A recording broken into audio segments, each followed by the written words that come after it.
안녕하세요, 선생님입니다. 자, 이번 시간에는 우리나라와 세계 여러 나라는 어떻게 교류하고 있을까요에 대해서 한번 공부해 보도록 하겠습니다. 자, 우리나라가 세계 여러 나라와 과연 어떻게 교류하고 있는지 살펴보도록 할게요. 자, 우리 1학기 때 이 교류하는 거에서 우리 경제를 배우면서 서로 무역 한다는 거 배웠죠. 자, 그것과 연결해 보면 똑같은 내용이다 라고 볼 수가 있겠어요. 여러분 혹시 한류라는 말 들어본 적 있죠? 그렇죠? 한류. 자, 요즘에 우리나라의 한류가 굉장히 인기를 끌고 있다. 우리나라 한류 우리나라에 뭐가 인기를 많이 끌고 있어요? 음악. 그치? K-pop, BTS, 뭐 블랙핑크. 그다음에 지금 그 블랙핑크 로제가 그 뭐죠? 미국 가수 브루노 마스랑 지금 아파트 엄청 전 세계적으로 유행하고 있고, 옛날엔 싸이의 강남스타일 이런 것처럼 우리나라 한류 음악이 굉장히 인기가 있고, 그 다음에 또 우리나라 드라마 이런 것들이 해외에서도 굉장히 많은 인기를 끌고 있다. 자, 이렇게 세계 여러 나라 사람들이 이렇게 우리나라의 한류, 즉 우리나라의 문화 라고 하는 것을 접하게 된 것이죠. 그러면 이렇게 전 세계 사람들이 이렇게 문화를 주고받고 서로 교류하게 됐을 때는 가장 먼저 무엇이 발달했기 때문일까요? 자, 여기 보면 첫 번째로는 뭐가 발달했기 때문이다? 교통과 통신이 발달했기 때문이다.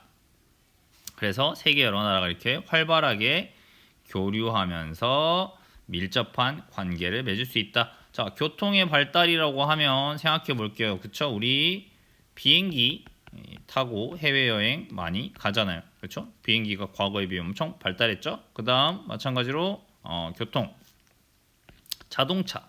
우리나라 자동차뿐만 아니라 굉장히 해외 자동차들도 많이 사용하고 이렇게 교통이 발달하고 있고요. 그 다음에 우리 기차.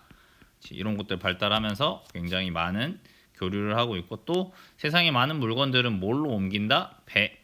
각 나라들의 항구를 통해서 배로 운반하고 있다. 이런 교통의 발달로 많은 교류를 하고 있다.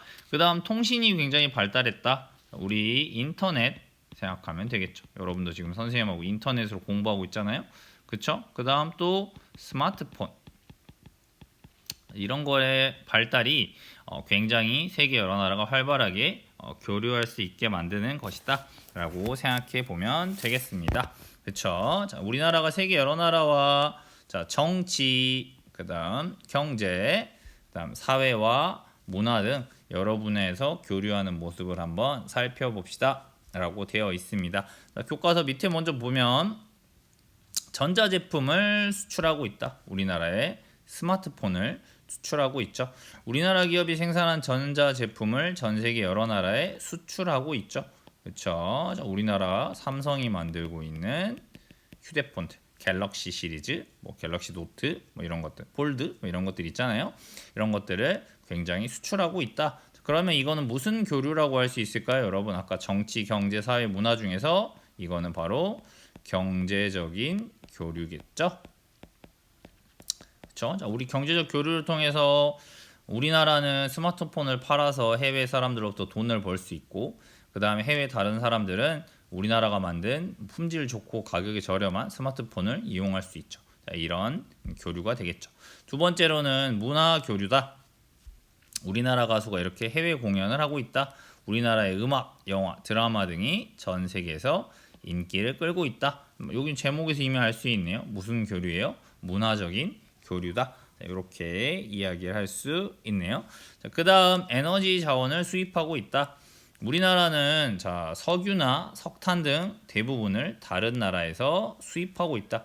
특히 서남아시아, 즉 사우디아라비아 이런 지역에서 석유를 주로 수입해 온다. 자, 그러면 여기가 바로 서남아시아 지역이 되겠습니다. 이 지역이 바로 서남아시아.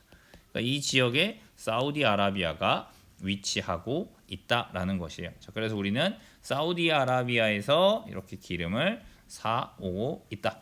마찬가지로 이것도 역시 뭐예요? 경제적인 교류다 라고 볼 수 있겠죠. 그렇죠? 자, 이렇게 교통이 발달함으로 인해서 비행기, 기차, 자동차, 배 이런 것들이 발달하면서 교통의 발달이 이렇게 많은 교류를 불러오기도 한다.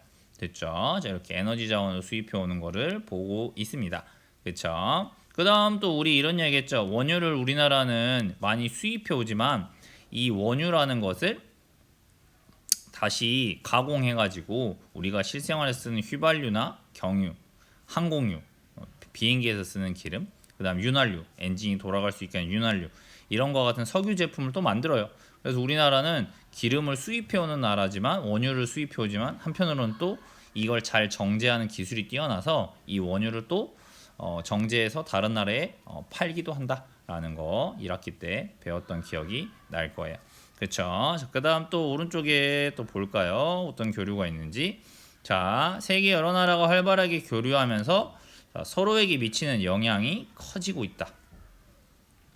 예를 들면 우리가 만약 사우디아라비아에서 기름을 못 사오게 되면 큰일이 나겠죠. 우리 길에 돌아다니는 자동차라든지 이런 것들이 운행하기가 어려워질 거 아니에요. 그렇죠? 그다음 우리가 먹는 물건이나 이런 것들 자동차로 운반하기 때문에 그 자동차의 기름값이 비싸지게 되면 그런 운반하는 비용이 늘어날 거고 결국 가격이 오르게 되겠죠. 그러니까 세계 여러 나라가 서로 굉장히 의존하고 있고 큰 영향을 끼치고 있다. 그래서 우리나라는 필요한 자원, 방금 공부했던 석유, 석탄 이런 거, 그 다음에 다른 나라에서 만든 생산품, 즉 우리가 생활 속에 쓰고 있는 물건 중에서 베트남이나 중국, 미국 다양한 나라에서 온 물건들이 많잖아요. 그렇죠? 또 그다음 서비스, 다른 나라의 서비스. 자, 예를 들면 우리 지금 선생님하고 유튜브로 공부하는데 유튜브가 바로 이렇게 서비스 아니겠어요? 그다음 다른 나라의 기술, 선생님이 이렇게 영상 찍는 이런 패드 이런 것들 기술이죠. 그래서 이런 것들을 세계 여러 나라와 주고받거나 협약을 체결한다. 협약은 협상에서 맺은 조약이다 라고 해서 자, 이 뒤에 이제 FTA라고 하는 거. FTA는 뭐야? 자유 무역 협정. 자, 이런 걸 맺어 가지고 더 교류를 효율적으로 편안하게 하기 위한 그런 노력들을 하고 있다. 함께 발전하려고 노력하고 있다라는 것을 보면 되겠죠. 자, 그다음 또 마찬가지로 곡물을 많이 수입해 오고 있다. 그래서 캐나다에서 이렇게 밀을 수확해서 우리나라로 수입해 온다. 우리나라는 밀이나 옥수수 같은 곡물을 캐나다나 미국, 오스트레일리아 등에서 수입한다. 자, 이 나라들은 바로 뭐예요? 굉장히 넓은 평야를 가지고 있고 그 다음에 이런 나라들은 굉장히 대규모로 재배하죠. 자, 보시면 그래서 이 사람들은 사람이 하는 게 아니라 뭘 이용해요? 기계를 이용해서 농사를 짓죠. 그렇게 하기 때문에 대량 생산이 가능한 것이고 대량 생산을 하다 보니 가격이 어때요? 저렴한 거죠. 대량 생산을 하니까 가격이 굉장히 저렴하다. 그래서 우리는 이런 것들을 수입해서 먹는다. 우리나라 자연환경에서는 밀은 많이 수확하기가 조금 어려운 게 사실이거든요. 네, 그러면 우리나라가 식량을 직접 우리나라에서 생산해서 먹을 수 있는 걸 자급력이라고 하거든요. 이건 즉 우리나라 땅에서 어느 정도 생산을 하느냐라는 거예요. 자, 쌀은 기준을 보면 약 92%는 우리나라에서 생산해서 먹어요. 그러니까 다른 나라랑 아까 말한 것처럼 혹시 영향력이 커진다고 했잖아요. 그러니까 만약 다른 나라로부터 밀을 못 사오면 우리는 쌀은 먹을 수 있는 거야. 쌀은 92% 우리가 농사 지어서 먹으니까. 여러분이 차 타고 다니면 쌀 농사하는 건 벼농사하는 건 많이 볼 수 있잖아요. 반면에 잘 보시면 밀의 경우는 우리나라에서 생산할 수 있는 게 1%도 안 됩니다. 즉 0.7%밖에 안 돼요. 이 말은 그럼 무슨 말일까? 99%는 뭐에서 먹는다? 수입해서 먹고 있다. 그러니까 만약에 이런 캐나다나 미국, 오스트레일리아부터 밀을 못 사오게 되면 밀가루는 먹을 수가 없는 거지. 그럼 우리가 좋아하는 라면이나 빵 이런 것들을 먹을 수가 없게 되는 거고 반대로 양이 적어지면 가격이 굉장히 오르겠죠. 우리가 라면 하나에 1,000원이라면 이게 2,000원, 3,000원까지도 오를 수 있는 상황이 돼버리는 것이겠죠. 그렇죠. 자, 이렇게 보시면 되겠습니다. 자, 그 다음 마찬가지로 옥수수. 우리 먹는 옥수수 같은 경우는 우리나라에서 키우는 게 3.5%밖에 안 된다. 그럼 나머지 96.5%는 마찬가지로 수입해서 먹고 있다. 그러니까 여러분이 먹고 있는 빵, 옥수수 같은 건 대부분 다른 나라에서 수입해 온 것이다 라고 볼 수가 있겠죠. 됐죠. 자, 이렇게 마찬가지로 곡물 수입도 이제 경제적인 교류가 되겠죠. 그 다음 또 오른쪽에 보면 우주 과학 기술을 협력하고 있네요. 자, 우리가 나로라고 하는 인공위성을 발사하는데 이때 러시아와 협력해서 발사체인 나로를 개발했다. 자, 그래서 러시아가 바로 뭐 하냐면 요 밑에 있는 요런 1단 발사체.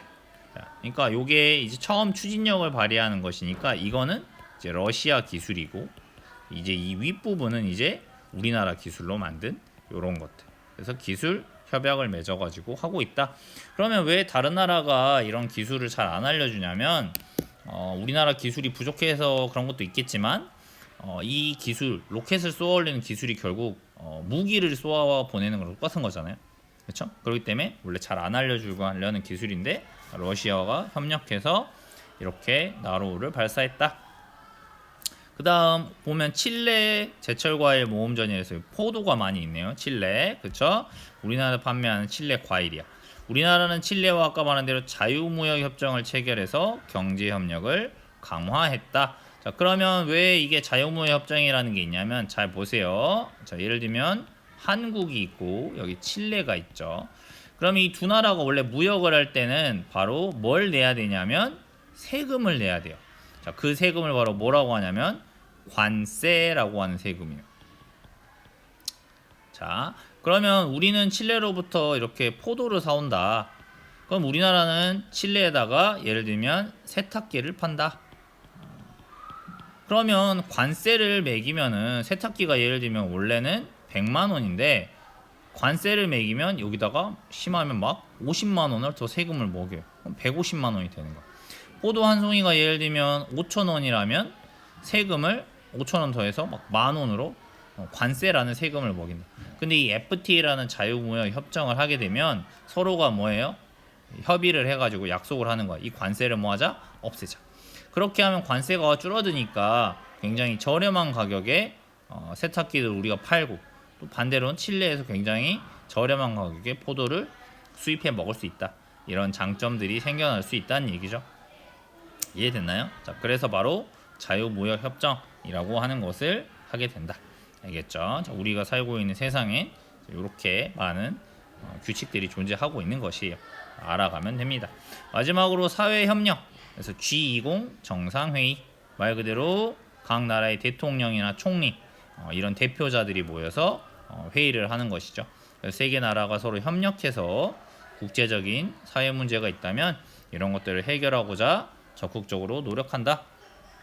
이렇게 회의하는 것 중에 대부분이 뭐겠어요? 첫 번째는 뭐 전쟁이 있다면 이 전쟁을 어떻게 중재하고 화해시켜서 끝낼 것이냐 이런 것들. 그 다음 또 최근에 가장 문제가 되고 있는 환경 문제. 왜 우리나라만 깨끗하게 한다고 해서 다른 나라에 있는 오염물질들이 막 공기를 타고 날아오거나 바다로 가서 영향을 미치잖아요. 그러니까 이런 것들을 서로 어떻게 합의할 것이냐 이런 것들을 서로 협력하는 부분도 있다라는 것들을 볼 수 있어요. 그래서 세계의 다양한 나라들의 교류들을 이렇게 보고 있습니다. 자, 그 다음 넘겨서 한 걸음 더. 다른 나라 사람들이 우리나라에 오는 까닭은 무엇일까? 자, 왼쪽에서 이렇게 우리나라 기업에서 일하는 다른 나라 사람들이 있네요. 자, 이런 사람들을 우리가 외국인 노동자라고 부르죠. 그렇죠? 그 다음 이렇게 우리나라 대학교 졸업식에 다른 나라 학생들이 왔네요. 이런 사람들을 뭐라 그래? 우리가 유학생들이다 라고 하죠. 그 다음 우리나라 체험한 다른 나라 관광객, 여행객들도 많아지고 있다. 자, 그러면 왜 올까? 우리나라와 세계 여러 나라 사람들은 이렇게 활발하게 교류하고 있다. 다른 나라의 아름다운 풍경이나 새로운 문화를 접하려고 여행을 오기도 한다. 그치? 관광 목적으로 온다라는 걸 생각해 볼 수 있네요. 그 다음 다른 나라에서 공부하려고 뭘 간다? 유학이라는 걸 가기도 한다. 그 다음 또는 다른 나라로 일자리를 찾아간다. 왜? 자기 나라에서 한 달에 30만 원 번다면 우리나라에선 200만 원, 300만 원을 벌 수 있으니까 외국인 노동자들이 와서 일하려고 한다는 거죠. 우리나라는 기업에서 일하는 다른 나라 사람들이나 학교에서 공부하는 다른 나라 학생들이 많다. 한류 문화가 전 세계적으로 관심을 받으면서 우리나라의 음악이나 문화를 체험하려고 찾아오는 관광객도 많다. 자, 그래서 우리나라를 방문하는 여행객 수가 2011년에는 보면 1000명 단위니까 이게 979만 명이네요. 그렇죠? 근데 지금은 거의 2배가 상승해서 우리나라에 여행 오는 사람이 무려 1750만 명이다. 라고 보면 거의 2배 가까이 늘어났다라고 볼 수 있겠죠. 이렇게 해서 세계의 다양한 나라들과 교류를 하고 있다. 자, 빈칸에 알맞은 말을 써봅시다.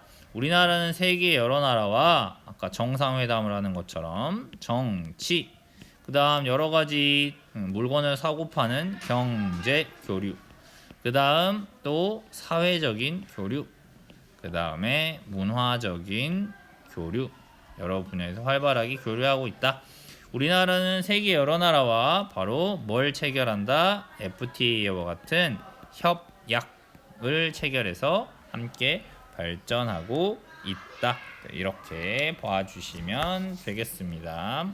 알겠죠? 자, 그러면 오늘의 암호는